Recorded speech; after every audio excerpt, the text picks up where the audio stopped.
कि एनडीए के ऊपर काउंसिल बैठे और वो जो करप्शन कर रहे हैं वो करप्शन स्टॉप हो, ताकि स्टूडेंट्स की लाइफ बर्बाद ना हो।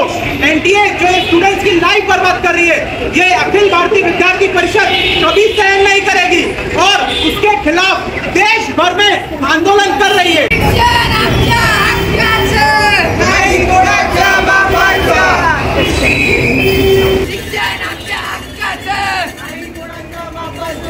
एजुकेशन सिस्टम को भी चाहिए।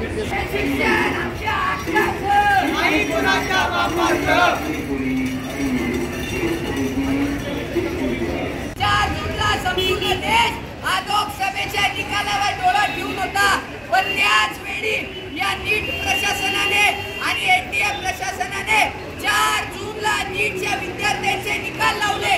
तर आमचा प्रश्न आहे की 4 जूनला इतकी घाई का केली गेली, जेव्हा संपूर्ण देश हा लोकसभेच्या निकालाची वाट बघत होता? तेव्हा वर्ष 4 वर्ष आपल्या आयुष्याचे करिअरचे वाया घालून विद्यार्थी नीटची परीक्षा देत होता।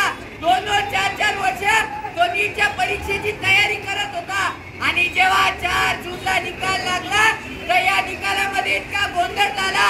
100 पैकी 100% हे 67 मुलांना मिळाले आणि तो आकडा जे मार्क कधी कोणत्या विद्यार्थ्याला मिळू शकत नाही तसे 719, 718 असे मार्क मिळाले। मित्रांनो, आपण विचार करा की नीटचा विद्यार्थी अभ्यास करतो, आपल्या आयुष्याचे 4 वर्ष देतो, पण जेव्हा निकाल लावायचा वेळ येतो तेव्हा नॅशनल टेस्टिंग एजन्सी जी हे पेपर तपासते आणि निकाल लावते, या एजन्सीचे अधिकारी भ्रष्ट झाले, त्यांची आता नीतिमत्ता बुडालेली आहे।